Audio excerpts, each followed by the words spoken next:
Hello. Is that Mr. Uday? Yes. Namit's father, right? Yeah. Mr. Uday, मैं नमित के school से बोल रहा हूँ, स्कूल से। Okay. मिस्टर उदय, नमित ने अभी टैटू बनवाया है, तो आज स्कूल में ये एक्टिविटी थी, हमने सारे बच्चों के हाथ पे टैटू बनाए हैं। तो आपके बेटे नमित ने मुझसे ये कहा था कि पापा के भी गर्दन पे एक टैटू बनवा दीजिए। That's why I called you. मैं कब आऊँ आपके पास या आप आएंगे स्कूल टैटू बनवाने? नहीं सर, मुझे टैटू वेटू नहीं करवाना। But he wants, you know.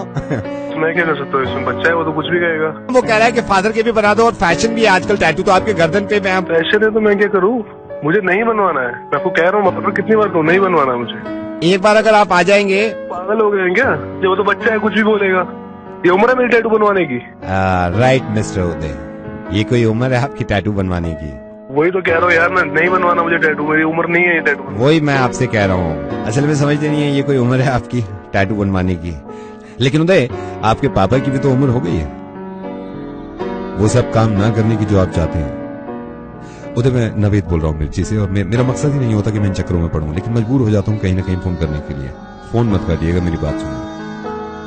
ये मैंने सिर्फ इसी वजह से किया था कि आपको एहसास हो, जब आपका बेटा ये चाह रहा था कि आपके गर्दन पे टैटू बनाया जाए, तो आपको एहसास हुआ ना तो आपकी उम्र है, ना ही आप चाहते हैं। अब सोचिए उदय कि इस बात को लेके आपका बेटा 15 दिन तक आपसे ना बोले तो कैसा लगेगा आपको, जो कि आप कर रहे हैं। उदय, मुझे पता चला आप अपने पापा से 15 दिन से सिर्फ इस वजह से बात नहीं कर रहे क्योंकि वो अपने घर के सामने पलंग डाल के अपने दोस्तों के साथ बैठ जाते हैं और आपके कहने से रेस्टोरेंट में नहीं जाते। उदय, पता नहीं क्यों मुझे ये पर्सनली लगता है कि हम इन चीजों का ख्याल नहीं रखते। जो लोग ज़ईफ हो जाते हैं उनकी दुनिया थोड़ी सी अलग हो जाती है हमसे। आपको इस बात से भी नागवारी है कि आपके पापा पुराने कुर्ते पजामे पहनते हैं, जिसकी वजह से आपको एतराज होता है और आप मुंह बनाते हैं। उदय, इस बात को क्यों नहीं समझते आप? जब आप बहुत छोटे थे ना, तो आपका डायपर तक उतारते थे आपके पापा, और वो मुंह नहीं बनाते थे कि बदबू आ रही है, आपको कलेजे से लगा लिया करते थे। जब आप तुतला के बोला करते थे ना उदय, जब उनके बात समझ में नहीं आती थी, तो वो झुंझलाते नहीं थे कि ये मेरी जैसी बोली क्यों नहीं बोल रहा, बल्कि सीने से लगा के आपको समझाया करते थे कि बेटे ऐसे बोलते हैं। जब हम बड़े हो जाते हैं तो हमें अपने वालिदैन से इस बात से भी एतराज हो जाता है कि बार बार एक ही सवाल करना, बार बार एक ही बात पूछना।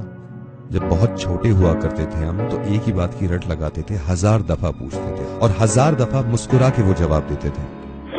उधर पता नहीं आपको एहसास है या नहीं, लेकिन मैं सभी को ये बताना चाह रहा हूँ कि जब इंसान बूढ़ा होने लगता है तो दोबारा से बचपने में आ जाता है, तो उसका इतना ही ख्याल रखना चाहिए जितना बचपन में इन्होंने हमारा ख्याल रखा।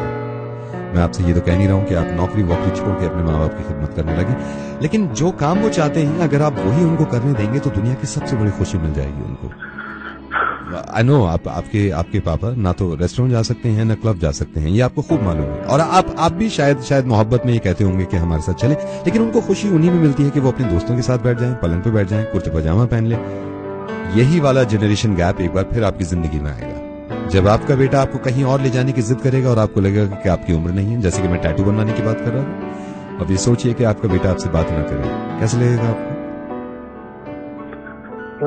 क्यों हो गया उदय, हम पूरी रात इनको सोने नहीं देते थे जब हम छोटे थे, अपनी नींदें उड़ाते थे ये, और फिर जाते थे ऑफिस सिर्फ हमारी मोहब्बत में। आज ये सिर्फ ये चाहते हैं कि इन्हें इनकी जिंदगी जीने दें हम, उसमें भी हमें परेशानी है। उदय, प्लीज बात करिए अपने पापा से, और उन्हें बहुत अकेलापन लगता होगा यार, कितना कुछ किया है उन्होंने हमारे लिए।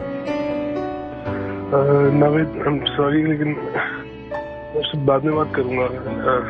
लेट मी कॉल माय पापा। Please call him. Thank you so much.